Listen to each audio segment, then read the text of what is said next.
What's up, guys? Welcome back to All Takes No Whiffs. I'm Christian, that's A Hendy, and we are back for this video to recap that really exciting Showtime card that was headlined by Tszyu versus Tony Harrison. And I'm telling you, that was a banger right there. We got a decent amount to talk about for that, but I'm just looking forward to getting into it. Oh yeah, I'm really looking forward to getting into it. Zoo looked really good. Harrison looked pretty good at times too. Mhm. And Sam Goodman, we also talked about him.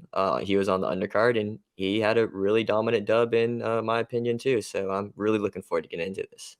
Yeah, without a doubt. Shout out Sam Goodman before we get into the main stuff. On his way up, 14-0 now. I'm excited to see what he has in store next. But as for this main event, though, Tszyu, man, I was kind of I did see like what he needed to work on, and but I was really high on him going into this fight, and he just really showed that in full force. Like Tony Harrison is a really good boxer, competitor, but I think Tszyu showed that he's in like a tier higher than that. Uh, he disposed of a former world champion like that in the ninth round. Oh yeah, excuse me. Tim Tszyu.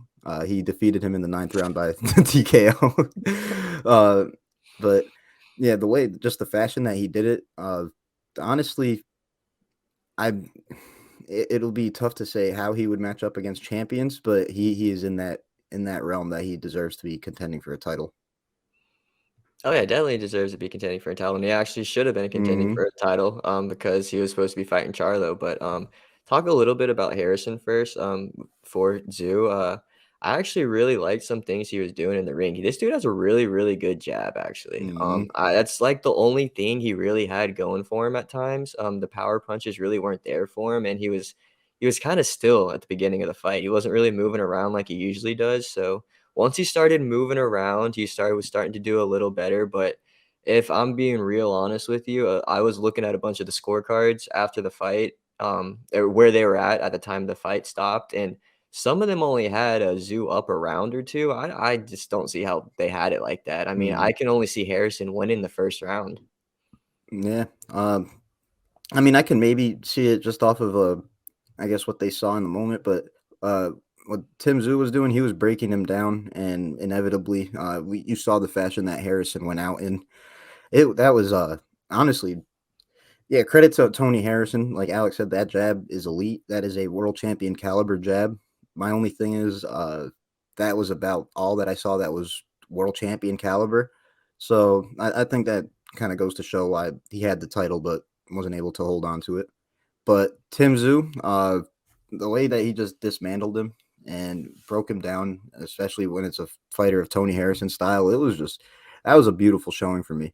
And I'm kind of glad that in hindsight for Tim Tszyu that the Charlo fight was delayed due to Charlo's injury, because I think he got a lot out of this test right here and this extra time of just improving, because I think that makes that matchup a little more interesting to me. Yeah, I mean, I really wouldn't call this a tune-up fight, but that's Mm-mm.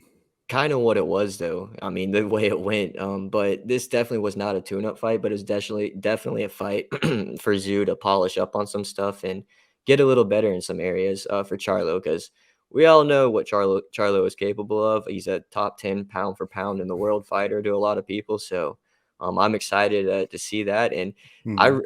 I was talking to Christian about this before we started recording, but I honestly think it was kind of weird that Charlo was commentating on the fight. For the people in the US, if any of you Australian people are listening, y'all had a different set of commentators, but we had Jermel Charlo.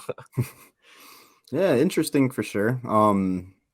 I can see why you think it's weird. I just think it's pretty dope. Just like I think it offers Charlo's perspective as a fighter, knowing that he's gonna have to compete with one of those two guys. Mhm. I like that, and I just like how it's an easy setup for them to face off in the ring or something like that after, if they wanted to go that route.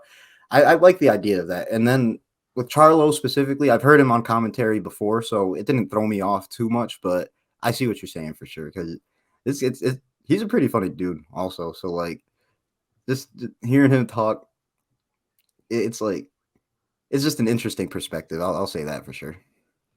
Well, no, it's honestly a cool perspective from coming from someone who's going to be fighting them next. Like, I mean, that's where Mhm. I think it's cool, but that's where I also think it's kind of weird because he is fighting them next. But I mean, that's just my opinion. I mean, it's probably no one else probably agrees with me on that. Yeah, it is what it is. Sometimes, the hot takes, it takes some time to resonate with people. Yeah, I mean, hopefully that will, but I mean, we'll see. But I just want to give a little quick shout out. We had a comment from someone's prediction on the preview video from last week, Mither and Deer. I think I said that right. He said that there was going to be a mid to late round stoppage in this fight, and that's exactly what happened. Was spot on with it. So looking forward to seeing more of your predictions. Oh, hell yeah, good call on that. Beating us to it, but hey, I'm just looking forward to more people getting dubs. It doesn't only have to come from us. Anybody who's watching and following the sport as well, let your takes be known. And when you're right, let them be known that they're right. But Just yeah, trust you, because we'll let you know when we're right, exactly. and But you've yeah, seen it before when I've been right. mhm, exactly. So just yeah, uh, keep dropping your predictions because it leads to some great discourse. We enjoy this a lot, and I'm just really looking forward to the next big fight that we've got to talk about and what y'all got to say about it. But until then, peace. Peace.